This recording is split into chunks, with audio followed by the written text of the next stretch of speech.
680's Kris McCusker joins us now. Kris, it's been a rough week for stocks. Yeah, a lot of things floating around today, Francis, and not many of them good. So same ongoing concerns. The U.S.-China trade issues still up in the air, rising interest rates, although the president of the New York Fed tried to calm fears after that rate hike earlier this week. Then on top of that, you throw in the threat of a U.S. government shutdown or a partial government shutdown. U.S. president saying the chances are, and I'm quoting here, probably very good it could happen. So investors didn't like any of it. Over the last 5 days, here's the bottom line. The Dow down by 7%, the worst week for the Dow since October of 2008. The NASDAQ off by 8%, and then the TSX down by 4.5%. It's off by 14% this year, got close to a two-year low, and it also saw its worst week since August of 2015.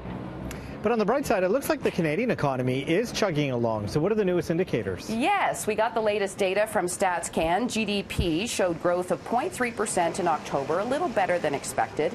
Retail sales up by 0.3% as well. That was a little below expectations, but overall decent numbers. One economist says it's not likely to prompt any action from the Bank of Canada next month, especially with oil prices still collapsing. And just as a side note, the price for oil down 11% this week. So Nike is celebrating very much this Christmas, and they have to thank Colin Kaepernick. So they're giving him credit. What do they owe him for that?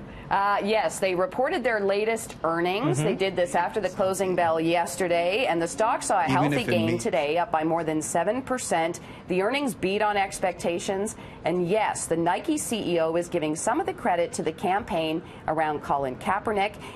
He said that the ads drove an uptick in traffic and engagement. So as another bonus, after the better than expected earnings, shares in Nike got an upgrade today at JP Morgan. Okay, you know, everyone's shopping behind me here at Dundas Square. I know. And I'm sure quite a few of them are pulling out their plastic to put those gifts on credit. Should we be worried about that? Yes, based on this survey, we should be. We already know that Canada is a very largely indebted nation. The Bank of Canada has cited household debt as a risk to the Canadian economy. This latest data from lowestrates.ca shows the majority of us, or 63%, will be using a credit card to shop this holiday season. About 40% of us will end the season with debt. More than a quarter of us go over budget.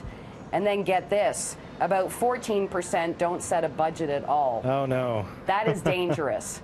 That is. So the experts say, you know, credit cards are not really supposed to be used to replace money. There are other vehicles with lower interest rates, so maybe think about a line of credit.